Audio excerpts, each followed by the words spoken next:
Hello दोस्तों, तो कैसे हैं आप सब। Welcome to my channel success junction, एक कदम सफलता की ओर। यहाँ पर हम लेकर के आ गए हैं आपके लिए साइंस की क्विज नंबर 6। यानी कि इससे पहले 5 क्विज हो चुकी हैं, तो वो आपको मिलेंगी हमारे चैनल की प्लेलिस्ट में। तो वहाँ पर जाइए और 5 टेस्ट जो हमने आपको बताई हैं, एक साइंस का हीरो क्लास के नाम से प्लेलिस्ट होगी, उस प्लेलिस्ट में सेव है। तो वहाँ पर जाकर के टेस्ट लगाइए और अपना स्तर जानिए कि साइंस में हम किस लेवल तक पहुँच चुके हैं और हमारे अंदर अभी कमी क्या रह गई है जिसको पूरी करने की आवश्यकता है। तो अगर आप टेस्ट देंगे तो आपको बाकायदा पता चलेगा कि किस क्षेत्र में आपकी अभी कमी रह गई है, जिसको सक्सेस जंक्शन के माध्यम से आप पूरा कर सकते हैं। तो यहाँ पर हम आपको बता दें कि जो एग्जाम में जिस तरह से प्रश्न पूछे जाते हैं जिस लेवल पर, यानी कि एग्जाम में रेशियो रखा जाता है 2:1:1। यानी कि 10 प्रश्न आपके केमिस्ट्री के आएंगे तो 5 प्रश्न फिजिक्स के होंगे और 5 प्रश्न आपके बायोलॉजी के होंगे। इसी तरह से अगर 5 प्रश्न आपके फिजिक्स के आ रहे हैं तो 10 प्रश्न बायोलॉजी के होंगे और 5 प्रश्न आपके केमिस्ट्री के होंगे। तो 2:1:1 का जो रेशियो होता है उसी आधार पर आपके आगामी परीक्षाओं में प्रश्न पूछे जाएंगे। तो उसी रेशियो पर हमने ये टेस्ट बनाई हुई है। क्विज नंबर 6 जो है वो आपके रिपीटेटिव जो प्रश्न होते हैं, जो बार बार परीक्षाओं में आए हैं और जिनके आने की संभावनाएं हैं, उन्हीं प्रश्नों को हमने इसमें लिया है। तो ये प्रश्न आपको सरल लग सकते हैं अगर आपने इससे पहले और भी परीक्षाएं दी हुई होंगी। तो उम्मीद करते हैं कि इस वीडियो को देखने के बाद में आप शेयर जरूर करेंगे और लाइक के बटन पर जरूर प्रेस करेंगे। ये वीडियो जो है सभी के लिए बहुत ही महत्वपूर्ण है। जैसे कि हाई स्कूल और इंटर के जो विद्यार्थी हैं जो कोरोना की वजह से अपने घर पर बैठे हैं और तैयारी नहीं कर पा रहे हैं, वो भी साइंस की ये क्लास लेकर के अपनी साइंस की तैयारी कर सकते हैं। इसमें हम डिस्क्रिप्टिव जानकारी भी देंगे जिसके माध्यम से अगर आप चाहें तो परीक्षा में आसानी से लिख करके आ सकते हैं। तो बिना समय गंवाए आइए चलते हैं प्रश्न नंबर 1 की तरफ। ठोस से सीधे वाष्प में बदलने की प्रक्रिया क्या कहलाती है, आपसे ये पूछा गया है। ऑप्शन ए है गलनांक, ऑप्शन बी है पिंडन, ऑप्शन सी है ऊर्ध्वपातन और ऑप्शन नंबर डी है इनमें से कोई नहीं। तो बताइए क्या प्रक्रिया कहलाती है अगर कोई चीज़ ठोस से सीधे वाष्प में परिवर्तित हो जाए। उदाहरण के लिए हम कपूर को ले लेते हैं। अगर कपूर को आप खुला छोड़ देंगे तो वो सीधे ठोस से वाष्प में परिवर्तित हो जाएगा।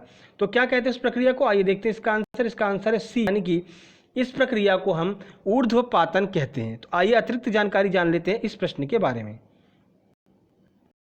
तो देखिए, ठोस से सीधे वाष्प में बदलने की प्रक्रिया ऊर्ध्वपातन कहलाती है, जबकि ठोस से सीधे जल में बदलना आपका गलनांक कहलाता है, जबकि जल का सीधे ठोस में बदलना आपका जो है वो हिमांक या फिर जमना या फिर पिंडन कहलाता है। तो देखिए, अगर कोई चीज़ ठोस से सीधे वाष्प में बदल रही है तो आपकी ऊर्ध्वपातन, जैसे कि कपूर।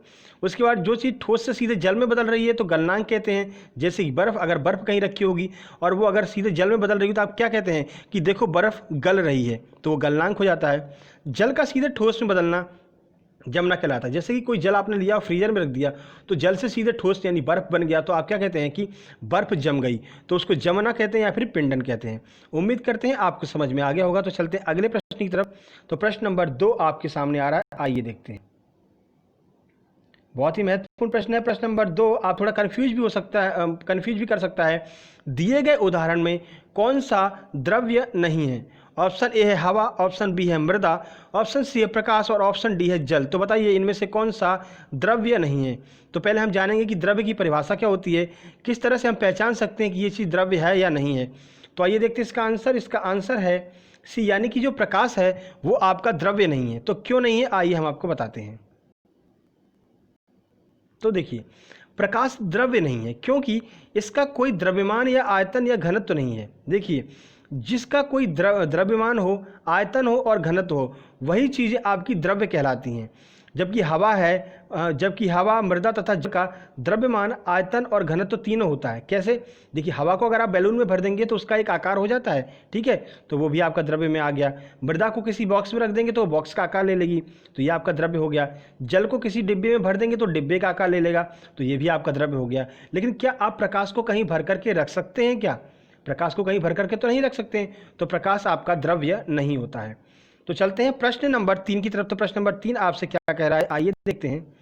ये तो बहुत ही बार ये परीक्षाओं में आया हुआ रिपीटेटिव प्रश्न है कि दूध से दही बनना किस किस वजह से जो है दूध से दही बन जाता है, ठीक है। ऑप्शन ए है लैक्टोबैसिलस, ऑप्शन बी है स्ट्रेप्टोमाइसिन, ऑप्शन सी है एक्टोबैक्टर और ऑप्शन डी है नाइट्रोकोमोनास। तो बताइए कि किस वजह से दूध से दही बन जाता है। आइए देखते हैं इसका आंसर। इसका आंसर है ए यानी कि लैक्टोबैसिलस की वजह से दूध से दही बन जाता है। तो आइए पूरी जानकारी जानते हैं इस प्रश्न के बारे में। तो देखिए, दूध से दही बनना एक रासायनिक अभिक्रिया है जिसमें लैक्टोबैसिलस बैक्टीरिया के द्वारा दूध प्रोटीन का किण्वन हो जाता है। तो दूध के अंदर जो प्रोटीन होता है उसका किण्वन हो जाता है, जिसकी वजह से वह दही में बदल जाता है। तो रासायनिक अभिक्रिया के बारे में हम आपसे पहले भी बता चुके हैं कि रासायनिक अभिक्रिया वो होती है जिस अभिक्रिया के द्वारा कोई चीज़ पुनः वैसी प्राप्त नहीं की जा सकती है जैसी कि वह अभिक्रिया के पहले थी। ठीक है, जैसे कि आप मान लीजिए आपने खिचड़ी बनाई, तो खिचड़ी में आपने चावल मिलाया, दाल मिलाया, बहुत सारी चीज़ें मिलाई, उसके बाद आपने कुकर में करके रख दिया। जब खिचड़ी बन गई तो आप उसमें से चावल को अलग कर सकते हैं क्या? नहीं अलग कर सकते हैं। चावल अलग करेंगे तो साथ में दाल भी आ जाएगी, तो पहले के जैसे चावल को नहीं प्राप्त कर सकते हैं। तो यह एक रासायनिक अभिक्रिया होती है। चलते हैं प्रश्न नंबर 4 की तरफ। प्रश्न नंबर 4 आपके सामने आ रहा है, आइए देखते हैं। महत्वपूर्ण प्रश्न है प्रश्न नंबर 4, अणुओं की गति कौन सी अवस्था में सबसे अधिक होती है? तो इनमें से किस अवस्था में जो अणु होते हैं वो सबसे ज़्यादा गमन करते हैं? सीधे सीधे आपसे ये पूछा जा रहा है। ऑप्शन ए है प्लाज्मा, ऑप्शन बी है ठोस, ऑप्शन सी है द्रव्य, ऑप्शन डी है गैस। तो बताइए किस अवस्था में अणु सबसे ज़्यादा गति करते हैं? तो आइए देखते हैं, इसका आंसर डी यानी कि गैसीय अवस्था में अणु जो होते हैं वो किसी भी पदार्थ के अणु गैसीय अवस्था में सबसे ज़्यादा गति करते हैं। क्यों ऐसा होता है आइए हम आपको बताते हैं। तो देखिए, अणुओं की गति गैस अवस्था में अधिकतम होती है क्योंकि इस अवस्था में अणुओं के बीच अंतराणविक आकर्षण बल बहुत ही कम होता है। देखिए, पदार्थ के अणुओं के बीच में किस वजह से अणु जो है जुड़े रहते हैं, तो उनमें अंतराणविक आकर्षण बल होता है। ठीक है, जिसकी वजह से जो अणु होते हैं वो जुड़े हुए होते हैं। तो देखिए, जैसे कि ठोस है, तो ठोस एकदम बहुत ज़्यादा पास पास में उसके अणु होते हैं, यानी कि उनके मध्य जो है अंतराणविक बल जो है बहुत ज़्यादा होता है। द्रव्य की बात करें तो द्रव्य में ठोस की अपेक्षा कम होता है। लेकिन अगर आप गैस की बात करते हैं तो जो अणु होते हैं बहुत ज़्यादा दूर दूर होते हैं, तो उनके मध्य जो अंतराणविक आकर्षण बल होता है बहुत ही कम होता है। ठीक है, इसलिए वो बहुत ज़्यादा तेज़ी से गति कर सकते हैं। गैस में सर्वाधिक गति होती है अणुओं की। उम्मीद करते हैं आपको समझ में आ गया होगा। तो अगले प्रश्न की ओर चलते हैं। बाकी डिस्क्रिप्टिव हमने आपको समझा ही दिया है। प्रश्न नंबर 5 थोड़ा सा घुमा करके ये प्रश्न है, क्योंकि एएनएम के एग्जाम में आया है। 23 जनवरी का जो एएनएम का एग्जाम हुआ था मध्य प्रदेश के व्यापम में, तो वहाँ से आया हुआ है कि पानी के क्वथनांक का क्या अर्थ है। यानी कि पहले आपको जानकारी होनी चाहिए कि क्वथनांक क्या होता है और फिर आपको पता होना चाहिए कि पानी का क्वथनांक क्या होता है। तो देखिए, पानी का वाष्प दाब वायुमंडलीय दाब के बराबर होता है। ऑप्शन बी है पानी का वाष्प दाब वायुमंडलीय दाब से अधिक होता है। ऑप्शन सी है पानी का वाष्प दाब वायुमंडलीय दाब से कम होता है। और ऑप्शन डी है क्वथनांक वाष्प दाब पर निर्भर नहीं करता है। यहाँ पर आपसे क्वथनांक के बारे में पूछा है, तो आइए देखते हैं इसका आंसर। उसके बाद हम आपको बताते हैं कि क्वथनांक क्या होता है।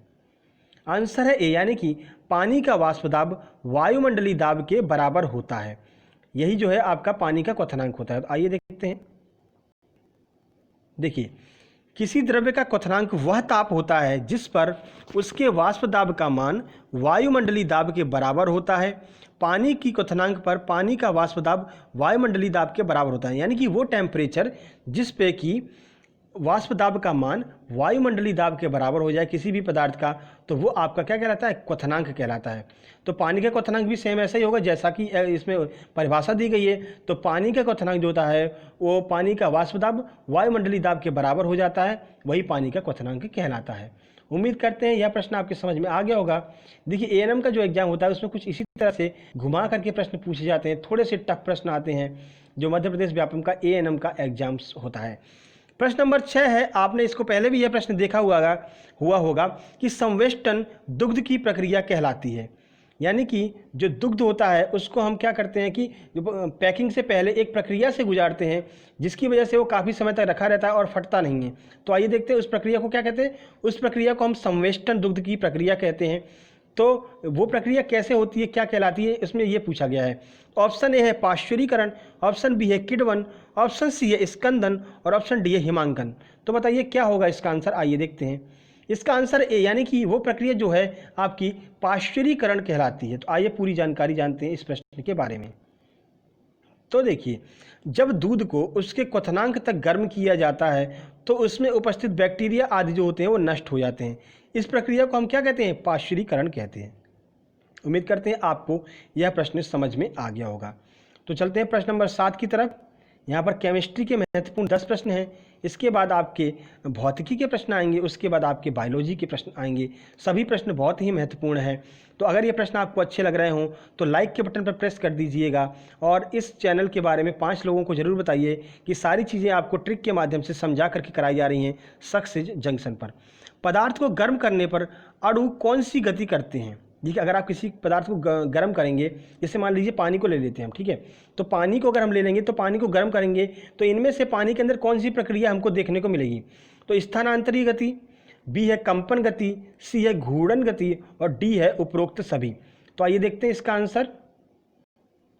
इसका आंसर है उपरोक्त सभी, यानी कि अगर किसी भी चीज़ को गर्म करते हैं तो उसके अंदर स्थानांतरी गति भी होती है, कंपन गति भी होती है और घूर्णन गति भी होती है। तो आइए हम आपको बताते हैं एक ट्रिक के माध्यम से कि कैसे हम इसको याद करेंगे कि कौन कौन सी गति उसके अंदर होती है। तो देखिए, जब किसी पदार्थ को गर्म किया जाता है तब उसके अंगों द्वारा स्थानांतरित गति, कंपन गति और घूर्णन गति दर्शाई जाती है, क्योंकि ताप बढ़ने पर अणुओं की गतिज ऊर्जा बढ़ जाती है। तो देखिए, ये तो एक भाषा हो गई, हम आपको बताते हैं। आप पानी को गर्म कीजिए, थोड़ा सा जब वो बॉयल होने लगेगा हल्का हल्का, तो उसके अंदर देखेंगे कि आप एक प्रक्रिया चालू हो गई, यानी कि अणु जो है नीचे से ऊपर की ओर आ रहे हैं, यानी अपना स्थान बदल रहे हैं। तो क्या होता है, वो स्थानांतरी गति होती है। उसके बाद पानी जब थोड़ा सा और गर्म हो जाए तो उसमें बुलबुले से निकलने लगते हैं, यानी कि उसके अंदर वाइब्रेशन यानी कि कंपन होने लगता है। तो वहाँ से आप याद कर सकते हैं कि कंपन गति भी होती है।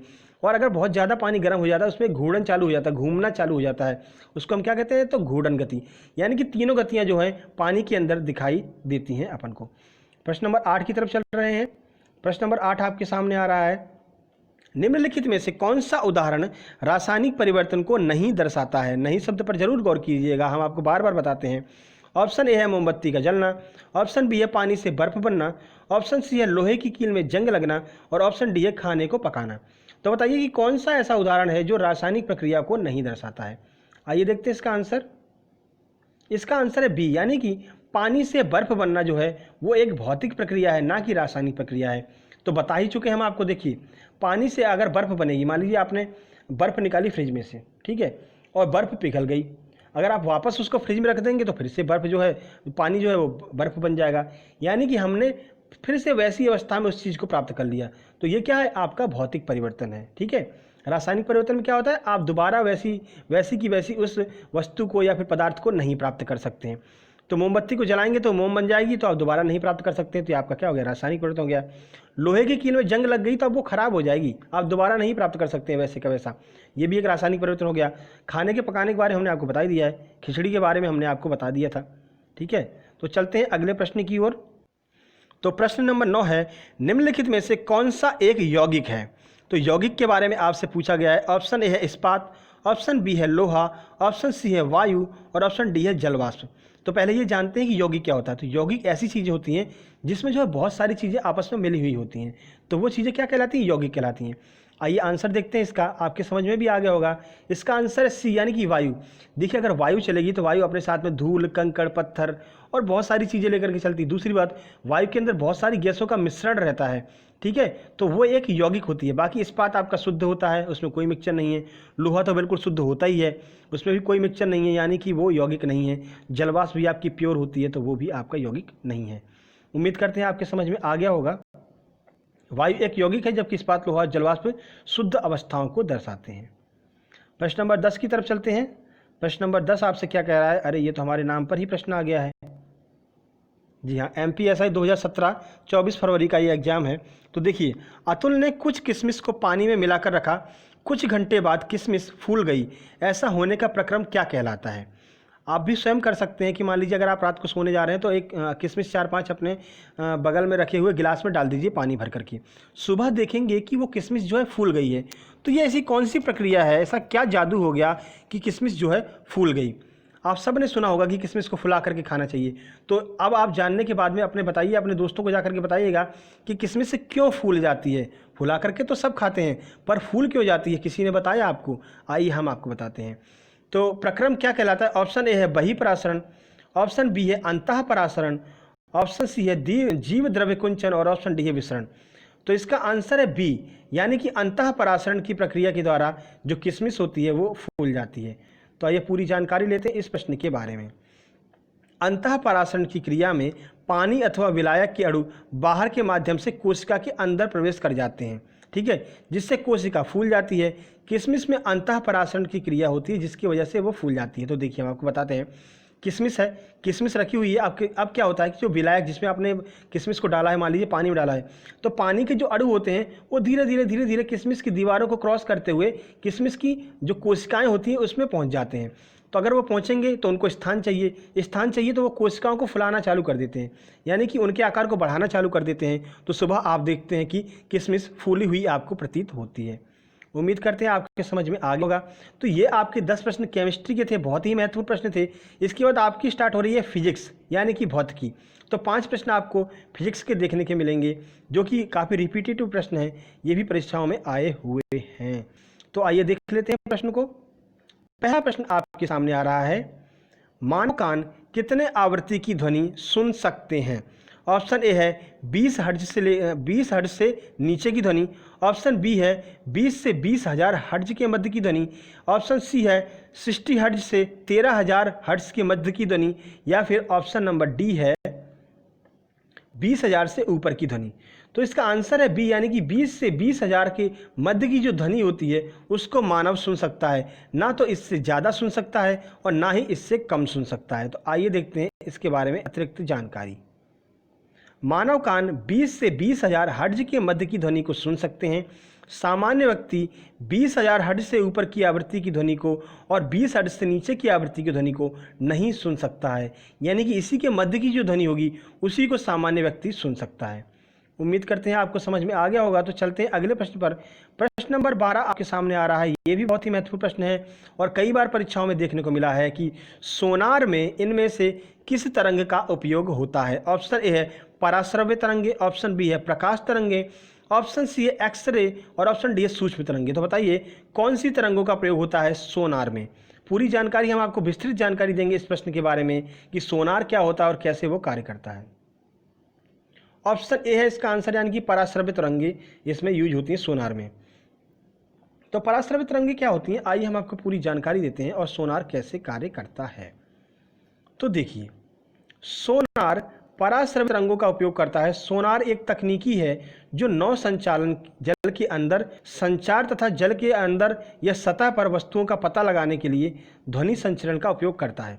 देखिए, ये थी भाषा, हम आपको सिंपल समझाते हैं कि मान लीजिए बहुत साल पहले कोई जो है वो नाव जो होती है, आपका कोई जहाज है वो डूब गया, अंदर चला गया है समुद्र में, तो हम क्या करते हैं उसका पता लगाते हैं, जिससे टाइटैनिक का पता लगाया गया था। तो ऊपर से क्या है कि सोनार के माध्यम से पराश्रव्य तरंगों को भेजा जाता है। ये ध्वनि तरंगे होती हैं। अब ये तरंगे क्या होती हैं, जा करके उस वस्तु से टकराती हैं और वापस आ जाती हैं। तो हमको गहराई का पता चल जाता है कि कितनी गहराई पर ये तरंगे गई थी और कितनी गहराई से ये वापस आ गई हैं। तो वहाँ से हम जानकारी लगा लेते हैं कि वो जो जहाज़ है वो कितनी गहराई में स्थित है, कितनी गहराई में उसके साथ दुर्घटना हुई थी तो वहाँ पर दबा हुआ है। ठीक है, इसी तरह से हम पनडुब्बियों में अपन पता लगा लेते हैं कि पनडुब्बियों के आगे जैसे कोई पर्वत या फिर कोई बर्फ़ का पठार वहाँ पर सामने आ रहा है तो पराश्रव्य तरंगे उससे टकरा करके वापस आ जाएंगी, तो हमको समझ में आ जाएगा कि आगे जो है खतरा है, यहाँ से मुड़ करके निकल लीजिए। ठीक है, उम्मीद करते हैं बेहतर समझ में आया होगा आपको। प्रश्न नंबर 13, ध्वनि सबसे तेज इनमें से किस में यात्रा करती है? ऑप्शन ए है ठोस पदार्थ में, ऑप्शन बी है तरल पदार्थ में, ऑप्शन सी है गैसों में और ऑप्शन डी है इनमें से कोई नहीं। तो बताइए ध्वनि तरंगे जो होती हैं सबसे तेज किन में गति करती हैं? आइए देखते हैं। आंसर ए, यानी कि ठोस पदार्थों में सबसे तेज गति करती हैं। पहला रीजन तो वही हो गया, अंतराण्विक बल बहुत ज़्यादा होता है ठोसों में, इतने पास पास होते हैं कि जो है ध्वनि तरंगे होती हैं वो एक अणु से दूसरे अणु पर, तीसरे अणु पर बहुत जल्दी ही गमन करने लगती हैं। तो देखिए, ध्वनि सबसे तेजी से ठोसों में गमन करती है क्योंकि ठोस पदार्थ के अणु पास पास होने के कारण ध्वनि एक अणु से दूसरे अणु पर आसानी से स्थानांतरित हो जाती है, जबकि तरल में जो है उसकी अपेक्षा कम और गैसों में तो काफ़ी देर में सुनाई पड़ती है। जैसे कि अगर आपको पता करना है कि ट्रेन आ रही है या नहीं आ रही है तो क्या होता है, बहुत से लोग इसको जादू मानते हैं, बहुत से बच्चे इसको यूज़ करते हैं। क्या करते हैं कि पटरियों पर कान को रख करके सुनते हैं कि अगर जो है ट्रेन आ रही होगी तो उसमें आवाज़ सुनाई देती है एज़ कम्पेयर टू हवा में। मान लीजिए हवा जो हॉर्न उसका बजा तो हॉर्न तो आपको बाद में सुनाई पड़ेगा, लेकिन अगर आप पटरियों पर कान रख करके सुनेंगे तो वो आपको पहले सुनाई पड़ जाता है। उसका रीज़न यही है। तो आप कोई पटरियों पर कान रख के सुन रहा हो तो आप उसको बताइएगा कि आखिर रीज़न क्या है, ये जादू कैसे कार्य करता है। तो हर जगह आपका फिजिक्स लग रही है, फिजिक्स की वजह से ये जादू कार्य करता है। एक और जादू हमने आपको बताया था, वो जो पेन को अपने सिर में रगड़ करके कागज़ उठा लेते थे, वो भी एक जादू था, वो भी हमने आपको प्रीवियस वीडियो में बताया हुआ है। प्रश्न नंबर 14 आपके सामने आ रहा है, अस्पतालों और विद्यालयों के पास के क्षेत्र को कौन सा क्षेत्र घोषित किया गया है? ऑप्शन ए है ध्वनि उपलब्ध क्षेत्र, बी है नॉन हॉर्न क्षेत्र, ऑप्शन सी है खतरे का क्षेत्र, ऑप्शन डी है सुरक्षा का क्षेत्र। तो बताइए कौन सा क्षेत्र घोषित किया गया है? तो आइए देखते हैं इसका आंसर। इसका आंसर है बी, यानी कि नो हॉर्न जोन घोषित किया गया है अस्पतालों और विद्यालयों के पास के क्षेत्र को। तो ऐसा क्यों किया है, आइए देखें। अस्पतालों और विद्यालयों के पास हॉर्न नहीं बजाना चाहिए, इससे उसमें भर्ती मरीजों को परेशानियां उठानी पड़ती हैं, इसलिए वहाँ पर लिखा रहता है नो हॉर्न, मतलब कृपया हॉर्न ना बजाएं, नो हॉर्न जोन वहाँ पर लिखा रहता है। तो आगे से आप ध्यान रखिएगा, अगर आप किसी हॉस्पिटल के पास से गुजर रहे हैं तो हॉर्न का प्रयोग मत कीजिएगा। प्रश्न नंबर 15 की तरफ चलते हैं। प्रश्न नंबर 15 आपके सामने आ रहा है, सामान्य वार्तालाप से आ रही ध्वनि की प्रबलता कितनी होती है? मान लीजिए कोई नॉर्मली बात कर रहा है तो ध्वनि की प्रबलता कितनी होती है? तो आइए देखते हैं। ऑप्शन ए है 10 डेसिबल, ऑप्शन बी है 30 डेसिबल, ऑप्शन सी है 60 डेसिबल और ऑप्शन डी है 70 डेसिबल। तो बताइए क्या होती है ध्वनि की प्रबलता सामान्य वार्तालाप की? इसका आंसर है सी, यानी कि 60 डेसिबल की ध्वनि प्रबलता होती है जब हम नॉर्मली बात करते रहते हैं। ध्वनि एक प्रकार का कंपन या विक्षोभ है जो किसी ठोस द्रव्य या गैस से होकर के संचारित होती है, ये हमने आपको पहले ही बता दिया है। किंतु मुख्य ध्वनि वह है जो मानव कानों को सुनाई देती है। ठीक है, सामान्य वार्तालाप से आ रही ध्वनि 60 डेसिबल की होती है। उम्मीद करते हैं आपको ये समझ में आ गया होगा। तो ये 5 प्रश्न थे फिजिक्स के। इसके बाद आ रहे हैं बायोलॉजी के 5 प्रश्न, आपको बायोलॉजी के देखने को मिलेंगे। बहुत ही महत्वपूर्ण प्रश्नों की ये सीरीज चल रही है। अपने दोस्तों को जरूर बताइएगा कि सारे प्रश्न बहुत ही अच्छी तरह से समझाए जा रहे हैं, जिससे आपके दिमाग में ये प्रश्न सारे के सारे बैठ जाएं। दांत का सबसे मजबूत भाग क्या होता है? बायोलॉजी आपकी स्टार्ट हो चुकी है। ऑप्शन ए है दंत धातु, ऑप्शन बी है मसूड़ा, ऑप्शन सी है दंत बल्क और ऑप्शन डी है इनमें से कोई नहीं। तो बताइए दांत का सबसे मजबूत भाग क्या होता है? तो आइए देख लेते हैं। इसका आंसर है दंत बल्क, दंत धातु इसका आंसर है, सॉरी। तो देखिए इसका आंसर दंत धातु। आइए देखते हैं। हमारे दांतों के आकार, आमाप और प्रकार में भिन्नता पाई जाती है। देखिए सबके दांत आकार जो होते हैं अलग अलग होते हैं, किसी के बड़े दांत होते हैं, किसी के छोटे दांत होते हैं। तो आकार ताप में और इन सब आमाप में तो जो है भिन्नता पाई जाती है, परंतु संरचना में सभी दांत समान होते हैं। ठीक है, तो सबसे मजबूत भाग जो होता है वो दंत धातु होता है, जिसे हम इनेमल भी कहते हैं। ठीक है, तो उम्मीद करते हैं यह प्रश्न आपका क्लियर होता होगा। इसका आंसर ए था, यानी कि दंत धातु जो है सबसे महत्वपूर्ण होती है, सबसे मजबूत होती है।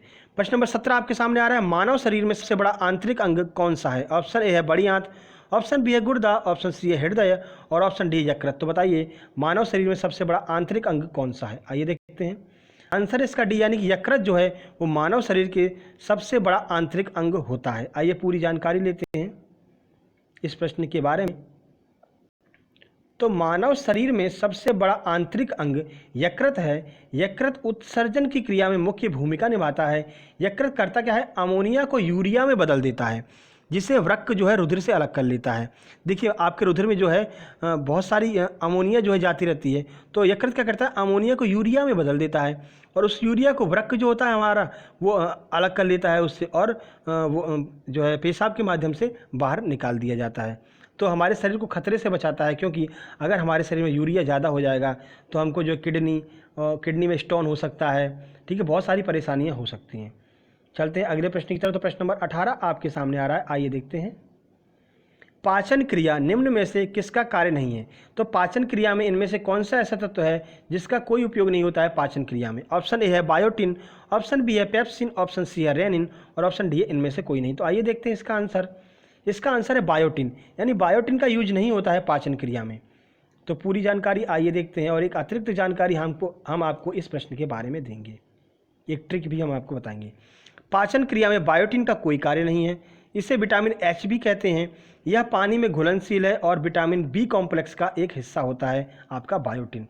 तो देखिए पानी में घुलनशील कौन कौन से होते हैं, हमने आपको एक पहले ट्रिक दी थी, कीड़ा। तो कीड़ा जो होता है वो पानी में ऊपर तैरता रहता है, लेकिन उसमें जो है वो घुल जाता है। तो आप ऐसे भी याद कर सकते हैं। देखिए WBC, यानी कि वाटर में घुलने वाले कौन से हैं?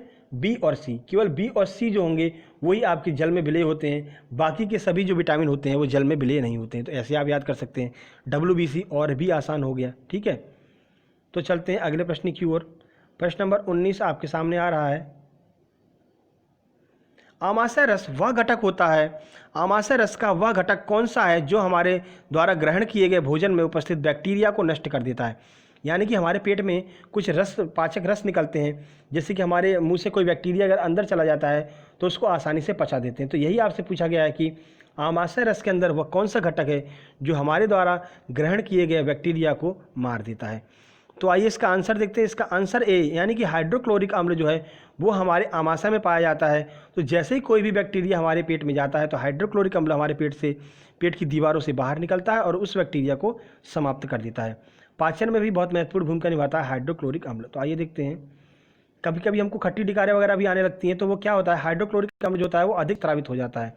तो फिर आप लेते हैं इनो, काम शुरू सिर्फ 6 सेकंड वाला। हाइड्रोक्लोरिक अम्ल आमाशय रस का एक घटक है जो हमारे द्वारा ग्रहण किए गए भोजन में उपस्थित बैक्टीरिया को नष्ट कर देता है। यह आहार पाचन में भी सहायक होता है। मान लीजिए आपने खूब सारी पूड़ी पराठे वगैरह खा लिए, अब ये नॉर्मली तो पचने वाले हैं नहीं, तो फिर हमारे पेट में जो HCl होता है, हाइड्रोक्लोरिक एसिड, वह निकलता है और उनके माध्यम से ये पचते हैं। प्रश्न नंबर 20 की तरफ चलते हैं। प्रश्न नंबर 20 आपसे क्या पूछ रहा है, आइए देखते हैं। मानवीय आंत में उंगलियों के समान संरचना किस कार्य में सहायक होती है। देखिए, मानव आंत में एक उंगलियों की समान संरचना होती है जिसे बिलाई कहते हैं। तो वो क्या, उसका कार्य क्या होता है, आइए देखते हैं। ऑप्शन ए है भोजन के विलेय में, यानी कि भोजन को विलेय बनाने में। ऑप्शन बी है पाचित भोजन को अवशोषित करने में। ऑप्शन सी है गैर पाचित भोजन को अवशोषित करने में। और ऑप्शन डी है खाद्य पदार्थों को पचाने में। तो बताइए कि मानव आंत में जो उंगलियों के समान संरचना होती है जिसे बिलाई कहते हैं, उसका कार्य क्या है। आइए देखते हैं इसका आंसर। इसका आंसर है बी, यानी कि पाचित भोजन को अवशोषित करने का कार्य होता है वो उंगली नुमा संरचना का, यानी बिलाई का कार्य होता है कि जो भोजन पच गया है उसमें से जो पोषक तत्व हैं उनको अवशोषित कर लिया जाए। आइए देखते हैं। मानवीय आंत में उपस्थित उंगलियों के समान संरचना पाई जाती है जिसे हम क्या कहते हैं, बिलाई कहते हैं। हमने आपको बता दिया है। भोजन को अवशोषित करने में ये सहायता करती है। जैसे ही भोजन आपका पचा और वो वहाँ से निकला, तो अब जो बिलाई होता है तो उंगलियों की समान संरचना होती है, तो भोजन क्या है, अपने आप ही घूमते घूमते जाता है। तो जो पोषक तत्व होते हैं वो बिलाई के माध्यम से अवशोषित कर लिए जाते हैं और जो अपच भोजन होता है उसको बड़ी आंत में भेज दिया जाता है। तो जब बड़ी आंत में जाता है तो वहाँ से फिर जल अवशोषित कर लिया जाता है और बाकी बचा हुआ भोजन जो होता है वो मल के रूप में बाहर निकल जाता है। तो ये थी हमारी वीडियो। आपको कैसी लगी हमको ज़रूर बताइएगा कि ये क्लास आपको कैसी लगी, और दोस्तों को बताइए। कुछ अलग चाहिए तो सक्सेस जंक्शन पर आइए। उम्मीद करते हैं यह वीडियो आपको पसंद आई होगी। तो लाइक की संख्या आपकी बता देगी कि आपको ये वीडियो कैसी लगी है। अपने 5 दोस्तों को ज़रूर शेयर कीजिए और अन्य दोस्तों को इस पर जोड़ने का प्रयास कीजिए। हम आपको बता दें कि सारी चीज़ें, इंग्लिश हो या फिर साइंस हो, हिंदी हो या फिर GK GS हो, सारी चीज़ें आपको ट्रिक के माध्यम से याद कराई जा रही हैं, कीवर्ड के माध्यम से याद कराई जा रही हैं, जिससे आप अगर एग्जाम हॉल में जो आपके ऊपर प्रेशर रहता है उस प्रेशर में भी कीवर्ड आपके स्ट्राइक कर जाएँ और आपको सही आंसर लगाने में कोई भी परेशानी ना हो। उम्मीद करते हैं जल्द ही मिलेंगे अगली वीडियो में। तब तक के लिए नमस्कार।